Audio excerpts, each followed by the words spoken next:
बदलापूर येथील घटनेच्या निषेधार्थ ठाण्यात महाविकास आघाडीची मूक निदर्शने। बदलापूर इथं 13 ऑगस्ट रोजी आदर्श विद्यामंदिर शाळेत घडलेल्या अत्याचाराच्या घटनेनं संपूर्ण राज्यभरात संतापाची लाट उसळली आहे। या घटनेनं समाजातील विविध घटकांमध्ये तीव्र प्रतिक्रिया उमटल्या।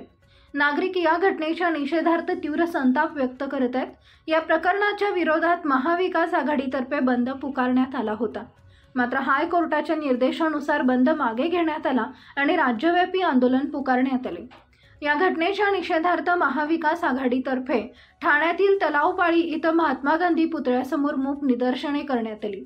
या निदर्शनात काँग्रेसचे महाराष्ट्र प्रदेश अध्यक्ष नाना पटोले, राष्ट्रवादी काँग्रेस शरद पवार, आमदार डॉक्टर जितेंद्र आव्हाड, राष्ट्र काँग्रेस प्रदेश सचिव मनोज शिंदे, काँग्रेस ठाणे शहर जिल्हा अध्यक्ष विक्रांत चव्हाण, राष्ट्रवादी काँग्रेस ठाणे शहर जिल्हा अध्यक्ष सुहास देसाई यांच्यासह इतर मान्यवर आणि महाविकास आघाडीचे कार्यकर्ते मोठ्या संख्येने सहभागी झाले होते।